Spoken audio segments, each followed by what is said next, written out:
The shrine. कहानी की शुरुआत में हमें एक श्राइन दिखाया जाता है जहां एरिक नाम के आदमी पर रिचुअल परफॉर्म किया जा रहा था। वहां पर जो लोग मौजूद थे उन्होंने काले हुड पहन रखे थे। उन्होंने एरिक को बांध दिया होता है। तभी वो उसके चेहरे पर एक मास्क लगाते हैं और एक हथौड़े से उसे मारते हैं, जिससे एरिक की मौत हो जाती है। फिर हम कार्मेन नाम की एक लड़की को देखते हैं जो एक रिपोर्टर थी, जो हमेशा अपने काम में बिजी रहती थी और उसके इसी आदत से उसका बॉयफ्रेंड मार्कस उससे खुश नहीं था, क्योंकि वो उसे जरा भी टाइम नहीं देती थी। जब मार्कस उसे अपने साथ टाइम बिताने को कहता है तो कार्मेन उससे बहाना मार देती है कि अभी वो काफी बिजी है। अब कार्मेन को जब एरिक के गायब होने की खबर पता चलती है तो वो अपने बॉस के पास जाकर उसे ये बताती है। वो बताती है कि उस एरिया से अब तक 5 टूरिस्ट गायब हो चुके हैं और उनके लगेज अलग अलग जगह पर मिले हैं, जैसे कि उन टूरिस्ट के साथ वहाँ पर कुछ बुरा हुआ हो। पर उसका बॉस कहता है कि ये सब बातें बेतुकी हैं और ये महज एक इंतफाक है। साथ ही वो उसे दूसरी कहानी पर काम करने के लिए कहता है। कार्मेन उसकी इस बात से काफी नाराज होती है, क्योंकि उसे पता था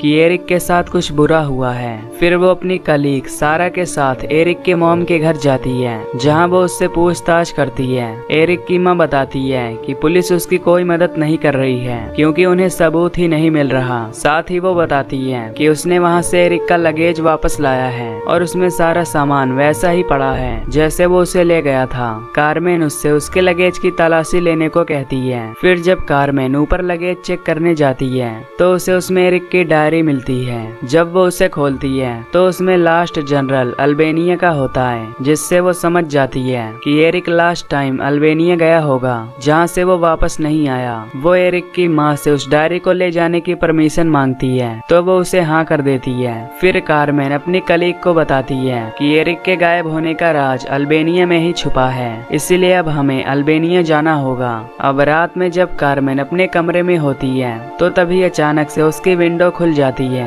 फिर जैसे ही वो उसे बंद करने जाती है तो उसे कमरे में एरिक की आत्मा दिखती है, जो उसे खुद को छोड़ देने के लिए कहता है। और तभी कार्मेन की नींद खुल जाती है। अगले दिन वो अपने बॉयफ्रेंड के पास जाती है और उससे अपने बर्ताव के लिए माफी मांगती है। तभी वो उसे अपने साथ अल्बेनिया चलने को कहती है। मार्कस उससे कहता है कि तुम सिर्फ अपने मतलब के लिए मुझे ले जा रही हो, इसलिए मैं तुम्हारे साथ नहीं जाने वाला।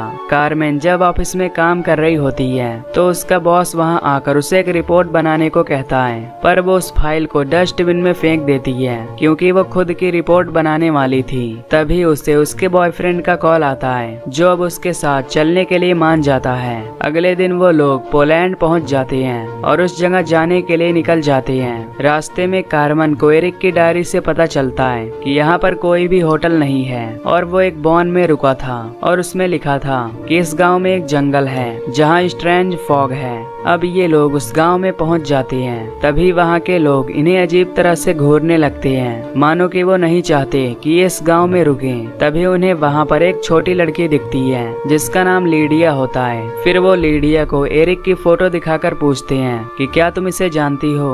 लीडिया कुछ बताती। तभी उसका फादर वहाँ आकर उन्हें वहाँ से जाने के लिए कहता है। उसके फादर का ये बर्ताव देख वो सभी वहाँ से चल देते हैं। तभी आगे जाने पर उन्हें एक चर्च दिखता है और उन्हें वहाँ पर वो फॉग भी दिखाई देता है, जिसके बारे में एरिक ने उस डायरी में लिखा था। ये देख ये हैरान हो जाते हैं और वहाँ जाने का फैसला करते हैं। जब ये वहाँ जाने लगते हैं तो तभी वहाँ कुछ गाँव के लोग आते हैं और जबरदस्ती उन्हें वहाँ से भगा देते हैं। ये देख ये लोग सोचने लगते हैं कि आखिर ये गाँव वाले उन्हें वहाँ जाने से क्यों रोक रहे हैं। कार्मेन मार्कस से कहती है कि हमें वहाँ जाकर देखना चाहिए, जरूर वो हमसे कुछ छुपा रहे हैं। मार्कस उसे कहता है कि ये गाँव वाले काफी भड़के हुए हैं, इसलिए वहाँ जाना ठीक नहीं होगा। अगर उन्होंने हमें पकड़ा तो वो हमें मार भी सकते हैं। पर कार्मेन के काफी जिद करने पर मार्कस उसकी बात मान जाता है और ये लोग उस जगह जाने के लिए निकल जाते हैं। जब ये वहाँ पहुँचते हैं तो पाते हैं कि वो कोहरा काफी घना है। कार्मेन उसके अंदर जाना चाहती है पर मार्कस उसे रोक देता है, जिससे कार्मेन और उसमें लड़ाई हो जाती है और तभी सारा उस फॉग के अंदर चली जाती है। फिर जब ये देखते हैं कि सारा वहाँ से गायब है तो वो वो उसके आने का इंतजार करते हैं, लेकिन जब सारा वापस नहीं आती तो कार्मेन उसे ढूंढने के लिए उस फॉग के अंदर जाती है। तभी उसे उसमें किसी के होने का एहसास होता है, जैसे कोई उसे देख रहा हो। इधर सारा उस फॉग से बाहर आ जाती है। मार्कस उससे पूछता है कि क्या तुम्हें अंदर कार्मेन मिली थी, तो वो कहती है नहीं। इधर फॉग के अंदर कार्मेन को एक डेविल की मूर्ति मिलती है, जिसने अपने हाथ में एक दिल पकड़ा हुआ था। कार्मेन उस मूर्ति को देख उसकी फोटो लेने लगती है, लेकिन तभी वो देखती है कि वो मूर्ति उसी की तरफ देख रही है, जिससे वो सोच में पड़ जाती है। तभी उस मूर्ति की आंख से खून निकलने लगता है और वो दिल भी धड़कने लगता है। उसे कुछ अजीब आवाजें सुनाई देती हैं, जिससे डर कर वो फॉग से बाहर आ जाती है और उन दोनों को उस मूर्ति के बारे में बताती है। तभी उन्हें वहाँ पर लीडिया मिलती है, जो उन्हें बताती है कि उसे पता है कि एरिक कहाँ गया है। फिर वो उन्हें उसी श्राइन के पास ले जाती है। जब वो लोग उसके अंदर जाते हैं तो उन्हें वहाँ पर कई सारे कास्केट पड़े दिखते हैं। जब वो उसके ढक्कन को खोलते हैं तो उसमें उन्हें कई सारी लाशें पड़ी हुई दिखाई देती हैं। तभी उन्हें एरिक की भी लाश मिलती है, जिसके सर पर मुखौटा लगा होता है। तभी लीडिया वहाँ से भाग निकलती है और उन्हें उसी श्राइन में बंद कर देती है, लेकिन तभी मार्कस उस लॉक को तोड़ देता है। फिर जब ये बाहर आते हैं तो देखते हैं कि कुछ गांव वाले उन्हें ढूंढते हुए वहाँ आ रहे हैं। ये देखकर ये एक बॉन में जाकर छुप जाते हैं और समझ जाते हैं कि ये गांव वाले लोगों की बलि चढ़ाते हैं। तभी यहाँ सारा की तबीयत खराब हो जाती है और वो गांव वाले यहाँ आकर उन्हें पकड़ लेते हैं। वो उन तीनों के हाथ बांधकर उन्हें अपने लीडर के पास ले जाते हैं, जिसके बाद उनका लीडर फैसला करता है कि वो सारा और कार्मेन की बलि चढ़ाएंगे और मार्कस को बंदी बनाकर रखेंगे। फिर वो सारा और कार्मेन को श्राइन के अंदर ले जाते हैं। तभी अंदर हम कई लोगों को देखते हैं जिन्होंने ब्लैक हुड पहना होता है। फिर वो सारा और कार्मेन के कपड़ों को फाड़ देते हैं और उन्हें एक व्हाइट ड्रेस पहना देते हैं। फिर उनका लीडर उनके पास जाकर उन्हें ध्यान से देखता है और सारा की सबसे पहले बलि देने का फैसला करता है। इसीलिए वो कार्मेन को जेल में बंद कर देते हैं। फिर वो सारा को एक पत्थर पर लिटाकर उसके पैर बांध देते हैं और एक चाकू लेकर उसके हाथ और पैर काट देते हैं। जिसके बाद लीडर मंत्र पढ़ने लगता है और वहाँ पर वही मास्क लाया जाता है जो एरिक को पहनाया गया था, जिसके नीचे 2 कीलें लगी हुई थी। तभी वो मंत्र पढ़कर हथौड़े से उस पर मारता है, जिससे वो मास्क सारा की आंखों में घुस जाता है और वो वहीं मर जाती है। इधर वो लोग मार्कस से जबरन एक ग्रेव खुदवा रहे थे। तभी मार्कस मौका देख उस आदमी पर अटैक कर देता है और मारकर उसे बेहोश कर देता है। फिर वो उसकी गन उठाकर कार्मेन को बचाने के लिए निकल जाता है। जब वो श्राइन में पहुंचता है तो पाता है कि सारा अब मर चुकी है, जिसकी लाश को वो लोग बॉक्स में डाल रहे थे। अब कार्मेन की बारी आती है। फिर जब एक आदमी उसे लेने जाता है तभी मार्कस वहां आकर उस पर अटैक कर देता है। फिर वो कार्मेन को लेकर वहां से भाग जाता है और उन लोगों को श्राइन में बंद कर देता है। तभी भागते वक्त कार्मेन की तबीयत खराब हो जाती है और उसे उल्टी होने लगती है।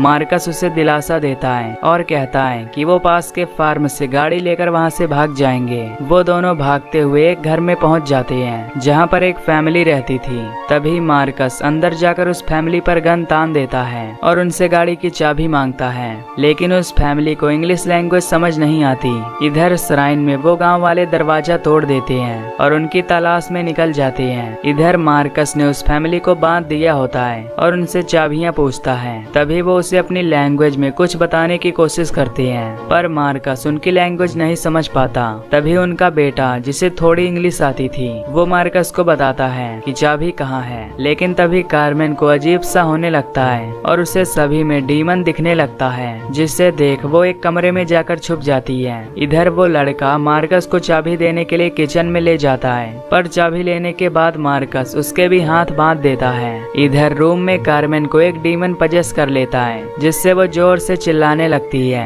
मार्कस उसकी आवाज सुनकर काफी डर जाता है और अपनी गन लेकर उसके रूम में जाता है, पर तभी वो डीमन उस फैमिली पर अटैक कर देता है और उनका मांस खाने लगता है। मार्कस उस फैमिली की लाश देखकर बहुत डर जाता है। तभी कार्मेन आकर उस पर भी अटैक कर देती है, जिस पर अब उस डीमन का कब्जा था। वो उसे मारने वाला होता है कि तभी वहाँ गांव वाले आ जाते हैं और क्रॉस को उसके सामने कर देते हैं, जिससे डीमन मार्कस को छोड़ देता है। लीडर उस डीमन से कहता है कि वो इस शरीर को छोड़ दे, पर डीमन उसकी एक नहीं सुनता और एक एक करके सभी गांव वालों को मारने लगता है। तभी जब लीडर उसे काबू करने की कोशिश करता है तो वो डीमन उस पर ही अटैक कर देता है और उसके अंदर एक लकड़ी घुसा देता है, जिससे उसकी वही मौत हो जाती है। तभी मरने से पहले लीडर एक गांव वाले को उसकी सारी ड्यूटी देता है। फिर वो लड़का होली वाटर लेकर उस डीमन पर फेंकता है और तभी एक तलवार लेकर उसके सीने में घुसा देता है, जिसके बाद वो अपने आदमियों से उसके हाथ पैर बांधने के लिए कहता है और उसे वही मास्क पहनाने लगते हैं, जिससे वो डीमन तड़पने लगता है। पर तभी मार्कस उसका सर पकड़ लेता है